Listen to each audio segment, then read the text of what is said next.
What are spiritual techniques? Oh God, what a question. A spoon and a fork. And for some people you need to stick the fork in a certain place to spur on forward movement. Well, remember again, if you want something, you're going to go for it. That is the most important thing. And on the spiritual path, what you want is freedom from the bondage of limited ideologies, limited ideas. So, two things you will need to use. Some kind of self-observation technique, whereas you're looking at yourself and seeing what strange things you're doing in your mind. And believe me, everyone's mind is quite strange. And then some kind of visualization technique or techniques where you visualize how you would rather be.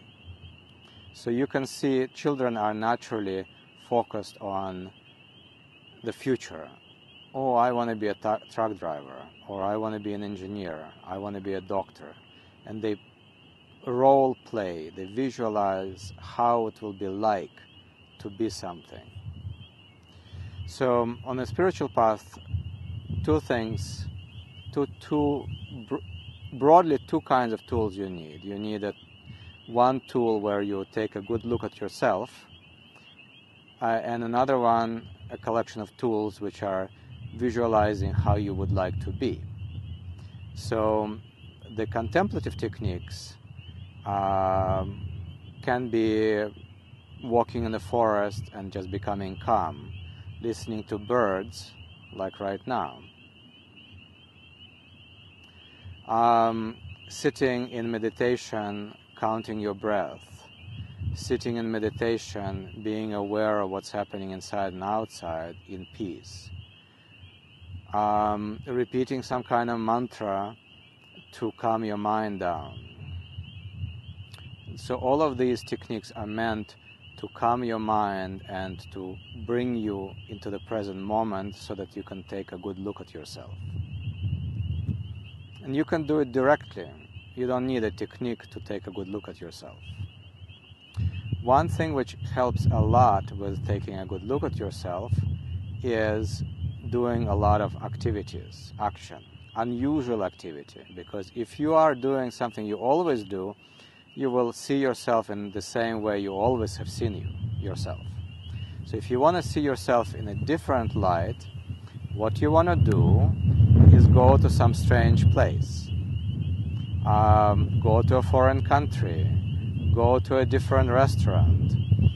Meet interesting or not so interesting people. Volunteer in a hospital. Go to an art gallery. Anything which would bring you out of your comfort zone. And that comfort zone, going out of that comfort zone doesn't have to be radical. And it doesn't have to be unpleasant. It can be pleasant, just different. So for example, if you live in a large city, you can introduce quite a bit of change by going to an ethnic restaurant. You can go to an Indian restaurant, Ethiopian restaurant, whatever. You can go to a cultural center of a different culture. You can also read a book about something different than you're used to. You can undertake an activity which something you didn't think about. For example, you never thought about dancing. Well, go to a dance studio and try. See what happens. All of these actions, what they do is they shake your mind up.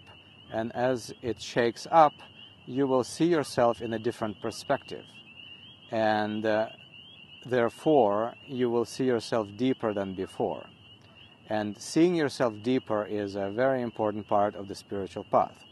Because the deeper you see yourself, the more understanding of yourself you will acquire. Now, a second kind of techniques are visualization techniques, This is where you visualize yourself in the state you want to acquire. So for example, if you want to become a doctor, you visualize yourself as a doctor. If you want to be a psychologist, you visualize yourself as a psychologist. If you want to become a truck driver, you visualize yourself in a truck. To help with these visualizations, you can actually go to a doctor's office and become an intern for a minute, an hour, a day, or a month, or a year. On a spiritual path, you basically want to become a realized person, a Buddha. And so the techniques of visualization would be seeing yourself as a realized person, as a Buddha.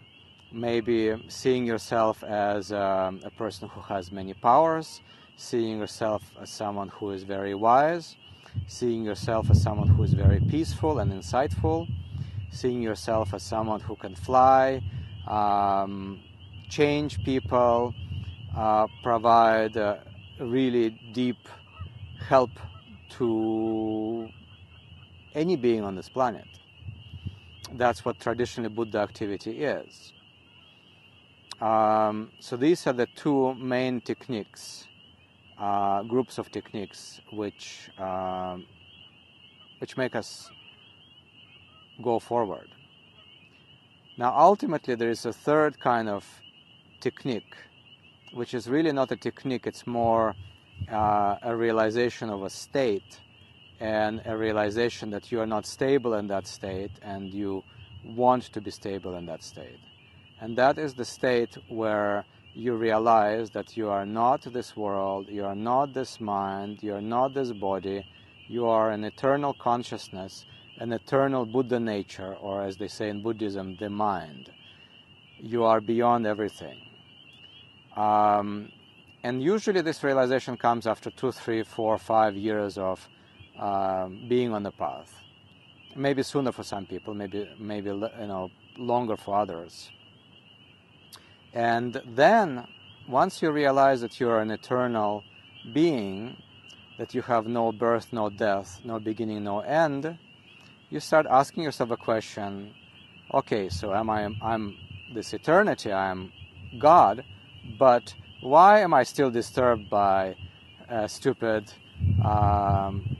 clerk in a store, a child screaming in an airplane, a sick friend, why I still do not want to die, why I still like to eat good food? All of these things are valid questions, and they all come from the ego, which you haven't lost.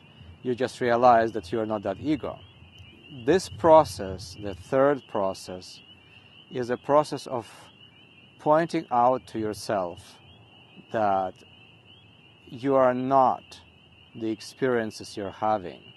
You are not what is happening to your ego. You are not a person. You're actually a transcendental being. And eventually, through these pointing out instructions, for which you may very well need a guru, more than for other things, what happens is you suddenly snap and you realize that actually all the stuff which is happening to you is just fun activity happening to you.